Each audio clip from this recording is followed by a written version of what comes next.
Welcome, dear Rosencrantz and Guildenstern. My lord, moreover that we much did long to see you, the need we have to use you did provoke our hasty sending. Something have you heard of Hamlet's transformation, so I call it, says nor the exterior nor the inward man resembles that it was. What it should be more than his father's death that thus hath put him so much beyond the standing of himself, I cannot dream of. I entreat you both, that being of so young days brought up with him, and since so laboured to his youth and humour, that you vouchsafe your rest here in our court some little time, so by your companies to draw on to pleasures, and to gather, so much as from occasion you may glean, whether aught to us unknown afflicts him thus, that opened lies within our remedy. Good gentlemen, he hath much talked of you, and sure I am, two men that are not living, to whom he more adheres. If it will please you to show us so much gentry and goodwill as to expend your time with us a while, for the sublime profit of our hope, your visitation shall receive such thanks as fits a king's remembrance. Both your majesties might, by the sovereign power you have of us, put your dread pleasures more into command than to a treaty, but we both obey, and here give up ourselves in the full bent to lay our service freely at your feet, to be commanded. Thanks, Rosencrantz, and gentle Guildenstern. Thanks, Guildenstern, and gentle Rosencrantz. And I beseech you instantly to visit my too much changed son. Go, some of you, and bring these gentlemen where Hamlet is. Heavens make our presence and our practices pleasant and helpful to him. Aye. Amen. The ambassadors from Norway, my good lord, have joyfully returned. Thou still hast been the father of good news. Have I, lord? I assure you, my good liege, I hold my duty as I hold my soul, both to my God and to my gracious king. And I do think, or else this brain of mine holds not a trail of policy, so sure as it used to do, that I have found that very cause of Hamlet's lunacy. Oh, speak of that. That do I long to hear. Give first admittance to the ambassadors. My news shall be the fruit to that great feast. Thyself to greet them and bring them in, my lord. He tells me, my sweet queen, that he hath found the head and source of all your son's distemper. I doubt it is no other but the main, his father's death, and our hasty marriage. Well, we shall sift him.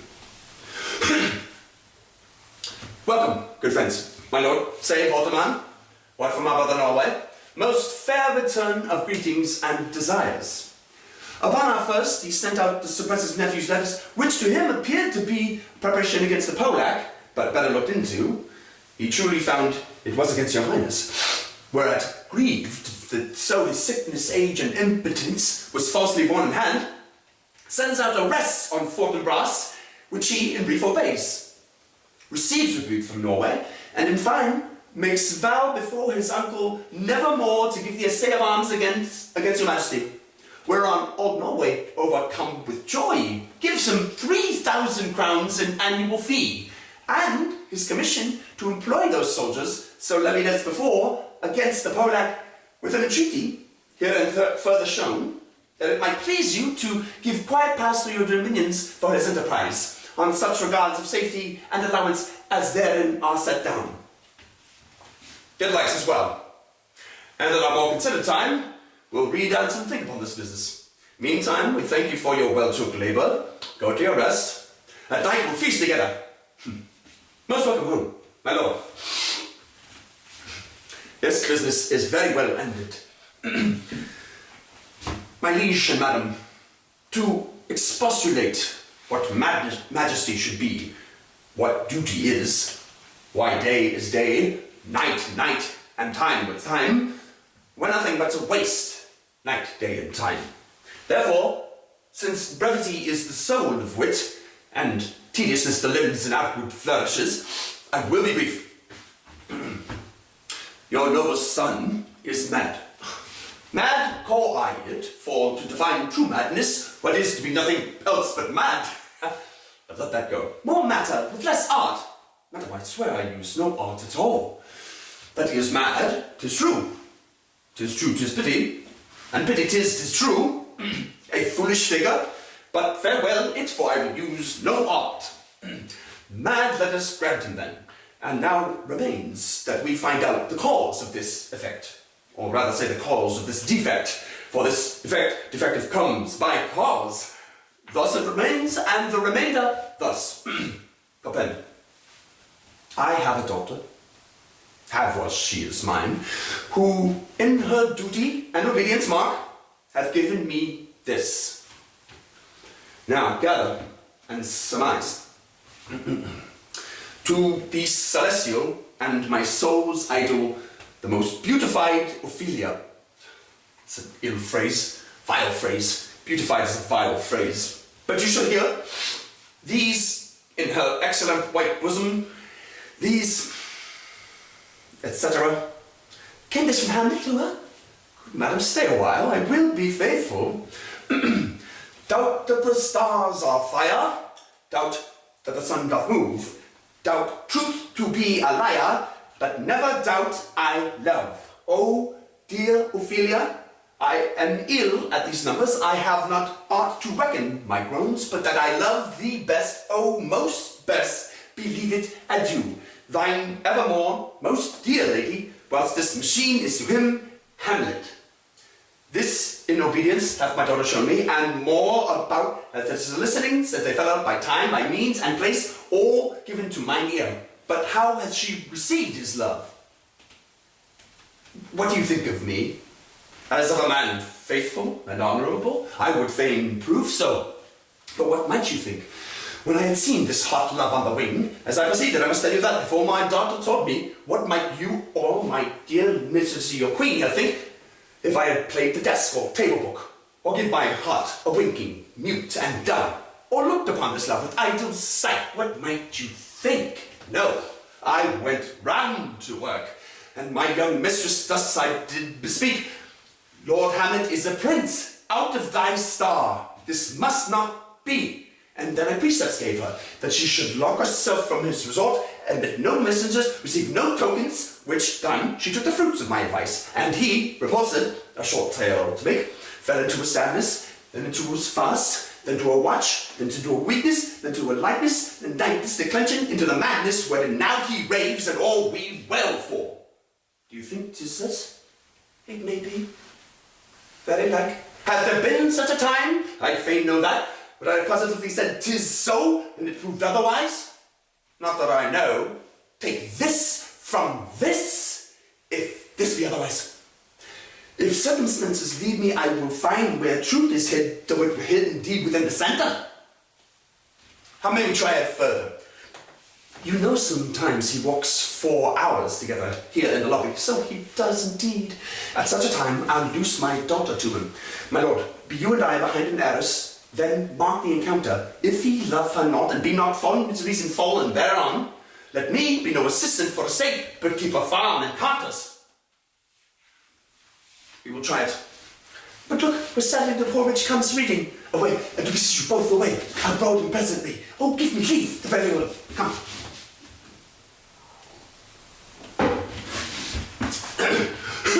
How does my good Lord Hamlet? Well, God have mercy. You know me, my lord? Excellent, well, you are a fishmonger. Not I, my lord. That I would you were so honest a man. Honest, my lord? I, sir, to be honest as this world goes, is to be one man picked out of 10,000. That's very true, my lord. For if the sun breed maggots in a dead dog, being the god-kissing carrion, have you a daughter? I have, my lord. Let her not walk in the sun. Conception is a blessing, but not as your daughter may conceive. Friend, look to it. How say you by that? Still harping on my daughter. Yet he knew me not at first. He said I was a fishmonger. He is far gone, far gone. And truly in my youth I suffered much extremity for this. Very near this, I'll speak to him again. What do you read, my lord? Words. Words, words. What is the matter, my lord? Between whom? I mean the matter you read, my lord. Slander, sir. For the satirical rogue says here that old men have great beards, that their faces are wrinkled, their eyes purging thick amber or plum tree gum, and that they have a plentiful lack of wit, together with most weak hands, or which so I most powerfully and potently believe, yet I hold it not honestly to have it thus set down. For you yourself, sir, should be old as I am, if like a crab you could go backward. Though this be madness, yet there is method in it. Will you walk out of the air, my lord? Into my grave? Indeed, that is out of the air. How pregnant sometimes its replies are. A happiness that often madness sits on, which reason and sanity could not be prosperously be delivered of. I would leave him, and suddenly contrive the means of meeting between him and my daughter. My honourable lord, I will most humbly take my leave of you. You cannot, sir, take from me anything that I would more willingly part with all. Except my life. Except my life. Except my life. Very well, my lord. These tedious old fools. Ah, you go to seek the Lord Hamlet? There he is. Go tell you, sir. My honourable lord, my most dear lord, my excellent good friend, so docile, Guildenstern, oh, Rose and Crabs, good lads, and do you both, as the indifferent children of the earth, happy in that we are not over-happy. On Fortune's cap we are not the very button, nor the soles of the shoes, neither, my lord. Then you live about the waist or in the middle of our favours. Faith or privates we. Oh, in the secret parts of Fortune. Most true, she is a strumpet. What's the news? None, my lord, but that the world has grown honest. Then it's doomsday near, but your news is not true. Let me question more in particular. What have you, my good friends, deserved at the hands of Fortune that she sends into prison hither? Prison, my lord. Denmark's a prison. Then is the world one, a goodly one, in which are many confines, wards, and dungeons. Denmark being one of the worst. We think not so, my lord. Why, then, 'tis none to you, for there is nothing either good or bad, but thinking makes it so. To me, it is a prison. Why, then, your ambition makes it one. 'Tis too narrow for your mind. Oh, God, I could be bounded in a nutshell and count myself a king of infinite space. Were it not that I have bad dreams. Which dreams are, indeed, ambition. For the very substance of the ambitious is merely the shadow of a dream. A dream itself is but a shadow, truly, and I hold ambition of so airy and light quality that it is but a shadow's shadow. Then are our beggars' bodies, and monarchs and outstretched heroes, the beggars' shadows? Shall we to the court for by my fair? I cannot reason. We'll wait upon you. No such matter. I will not sort you with the rest of my servants, for to speak to you like an honest man, I am most dreadfully attended, but in the beaten way of friendship. What make you at Elsinore? To visit you, my lord. No other occasion. Beggar that I am. I am even poor in thanks, but I thank you, and sure, dear friends, my thanks are too dear a halfpenny. Were you not sent for? Is it your own inclining? Is it a free visitation? Come, deal justly with me. Come, come. They speak. What shall we say, my lord? Why, anything but to the purpose. You were sent for, and there's a kind of confession in your looks which your modesties have not craft enough to colour. I know the good king and queen have sent for you. To what end, my lord? That you must teach me. But let me conjure you by the rights of our fellowship, by the consonancy of our youth, by the obligation of our ever-preserved love, and by what more dear or better proposal could charge you withal, be even and direct with me whether you were sent for or no. What say you, Guildenstern? Nay, then I have an eye of you. If you love me, hold not off. My lord, we were sent for. I will tell you why. So shall my anticipation prevent your discovery, and your secrecy to the king and queen moult no feather. I have of late, but wherefore I know not, lost all my mirth, forgone all custom of exercise, and indeed it goes so heavily with me, my disposition, that this goodly frame, the earth, seems to me a sterile promontory. This most excellent canopy, the air, look you, this brave or hanging firmament, this majestical roof, fretted with golden fire, where it appears no other thing to me than a foul and pestilent congregation of vapours. What a piece of work is a man. How noble in reason, how infinite in faculty, in form and movement, how express and admirable, in action, how like an angel, in apprehension, how like a god, the beauty of the world, the paragon of animals, and yet, to me, what is this quintessence of dust? Man delights not me. No, no woman neither, though by your smiling you seem to say so. My lord, there was no such stuff in my thoughts. Why did you laugh then when I said man delights not me? And to think, my lord, if you delight not man, what London entertainment the players shall receive from you? Huh? We go to them on the way, and hither they come to offer you service. He that plays the king shall be welcome. His majesty shall have tribute of me. The adventurous knight shall use his foil and target. The lover shall not sigh gratis. The humorous man shall lend his part in peace. The clown shall make those laugh whose lungs are tickled with the seer. And the lady shall say her main freely, or the blank verse so hot for it. What players are they? Even those who want to take delight in, the tragedians of the city. How chances that they travel? Their residence, both in reputation and profit, was better both ways. I think the inhibition comes by the means of the late innovation.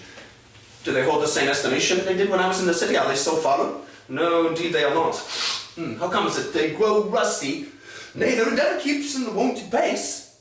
But there is an area of children, little asses, cry out and top of question in a most tyrannical platform. These are now the fashion, and so we're out of the common stages, so they call them, that many are in Gamakias are afraid of goose squills and they scarce come thither. Are they children? Who maintains them? How are they assorted? Will they pursue the quality no longer they can sing?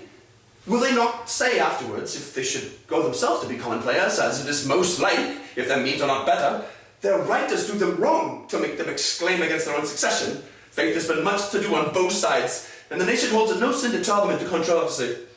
There was, for a while, no money bid for argument unless the poet and the player went to cuffs in the question. It's possible. Oh, there's been much going about the brains. Do the boys carried away? Aye, that they do, my lord. Hercules and his load too. It is not strange, for my uncle is king of Denmark, and those that would make mouths at him when my father lived give 20, 40, 50, and 100 ducats apiece for his pictured little splug. There is something in this more than natural, if philosophy could find it out. There are the players. Gentlemen, you are welcome to us and all. Your hands, come. The appurtenance of welcome is fashion and ceremony. Let me comply with you in this skull, lest my accent to the players, which I tell you must show fairly outward, should more appear like entertainment than yours. You are welcome. But my uncle, father, and aunt, mother are deceived. In what, my dear lord? I am but mad northwest. When the wind is southerly, I know a hawk from a handsaw. Well, be with you, gentlemen, hawk you kinsman, and you too, and each ear here. That great baby you see there is not yet out of his swaddling clouds. Happily the second time you come to say that the more man's twice a child. I was confident you come to tell me of the players. You say right, sir. Monday morning was indeed. My lord, I have news to tell you. My lord, I have news to tell you. When Roscius was an actor in Rome, and the actors come hither, my lord. Buzz, buzz. Upon my honor. Then came each actor on his ass, the best actors in the world. Either for tragedy, comedy, history, pastoral comical, historical pastoral, tragical historical, tragical comical historical pastoral, scene individual or poem unlimited. Seneca cannot be too heavy, nor Proverbs too light. The law and wit and the liberty, these are the only men. Oh, Jeff, the judge of Israel, what a treasure hadst thou. What treasure had he, my lord? Why, one fair daughter, and no more, but would she love it passing well? Still, oh, my daughter, am I not on the right, old Jephthah? If you call me Jephthah, my lord, I have a daughter that I love passing well. Nay, that follows not. What follows then, my lord? Why, as by lot God what? And then you know, it came to pass as most like it was. The first word of the pious chanson will show you more. For look where my abridgment comes. You're welcome, masters, welcome all. I'm glad to see thee well. Welcome, good friends. Oh, my old friend. Thy face has valanced since I saw thee last. Comest thou to beard me in Denmark? What, my young lady and mistress? Why, our lady, your ladyship was nearer to heaven than when I saw you last, by the altitude of a shopping. Pray God your voice, like a piece of uncurrent gold, be not cracked within the ring. Masters, you are all welcome.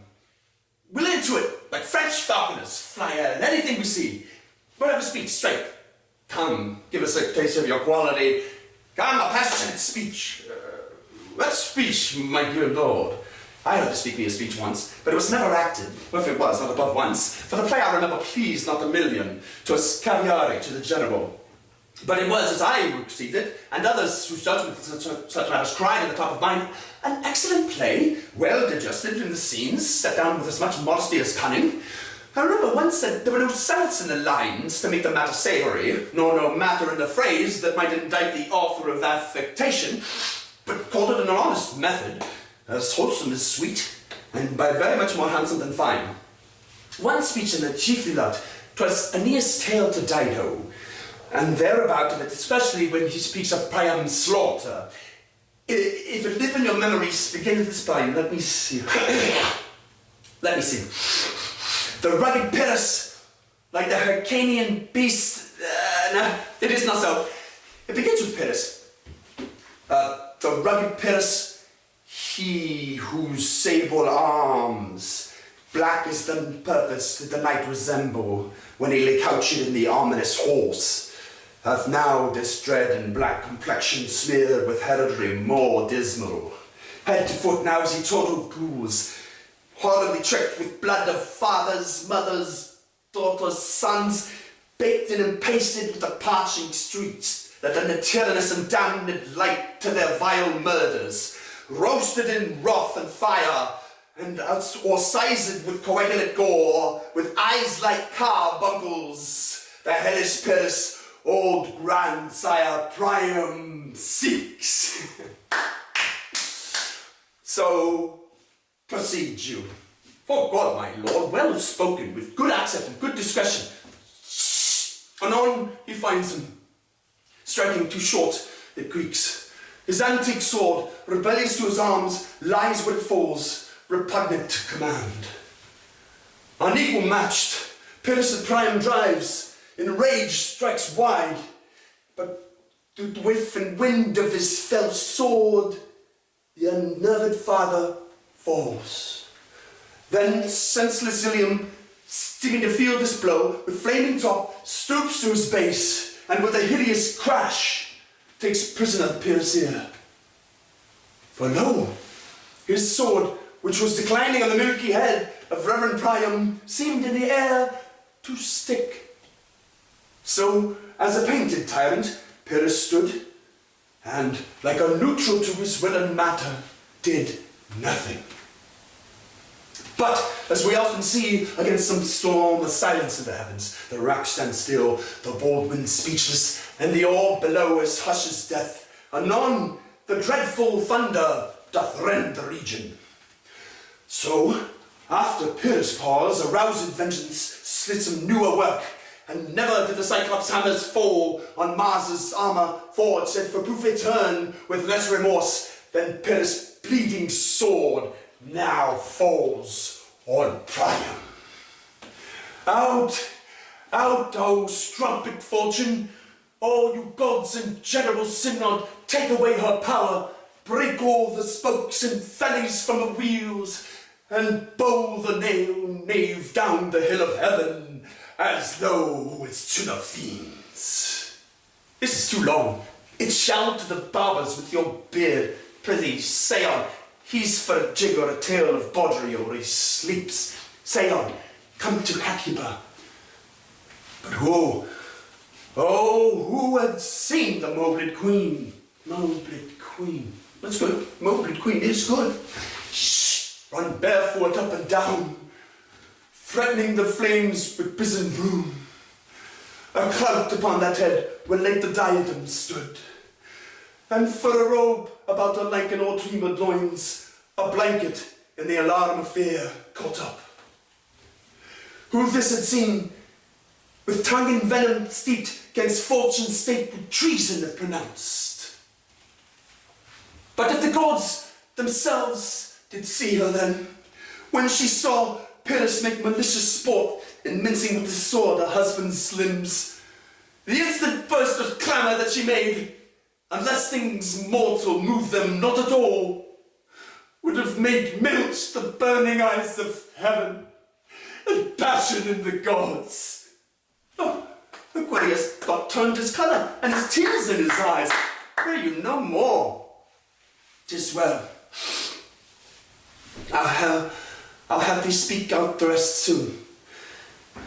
Good my lord, will you see the players well bestowed? Do you hear? Let them be well used, for they are the abstract and brief chronicles of the time. After your death, you had better have a bad epitaph than their ill report while you live. My lord, I will use them according to their deserts. God bodkin man much better. Use every man after his deserts, and who shall scape whipping? Use them after your own honour and dignity. The less they deserve, the more merit is in your bounty. Take them in. Come, sirs. Follow him, sirs. We'll let her play tomorrow. Dost thou hear me, old friend? Can you play the murder of Gonzago? Aye, my lord. We'll have tomorrow night. You could for a need study a speech of some dozen or 16 lines which I would set down in a sudden, could you not? Aye, my lord. Very well. Follow that, lord. And look you, mock him not. Aye, my lord. Aye, my good friends, I'll leave you till night. You are welcome to Elsinore.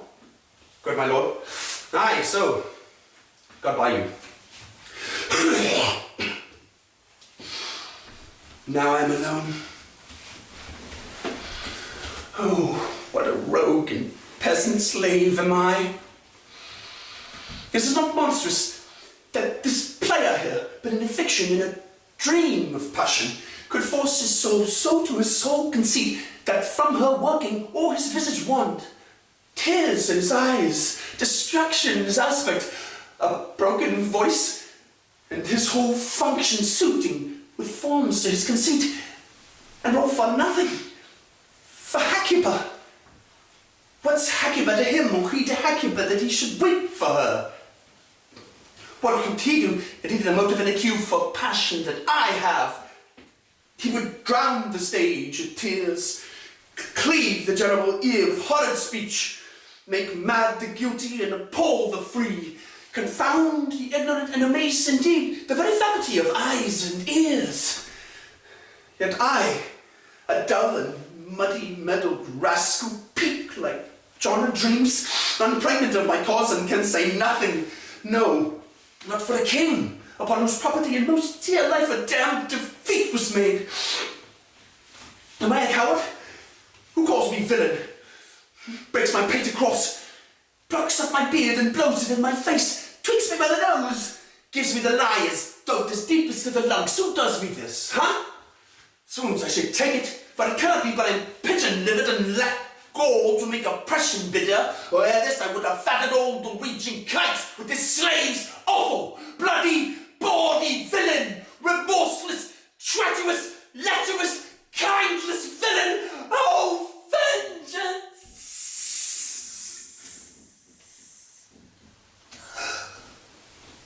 Why, what an ass am I? Aye, sure, this is most brave, that I, the son of a dear father murdered, prompted to my revenge by heaven and hell, must like a whore unpack my heart with words, and fell a cursing like a very drab, a skulking vagabond foe. About my brain,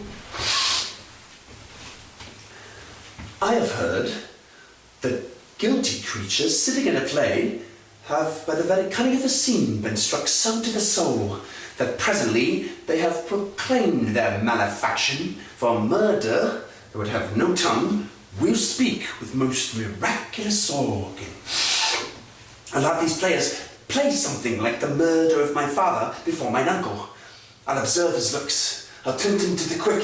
If he but blench, I know my course. The spirit that I have seen may be the devil, and the devil hath power to assume a pleasing shape, yea, and perhaps out of my weakness and my melancholy, as he is very potent with such spirits, abuses me to damn me. I'll have grounds more relative than this.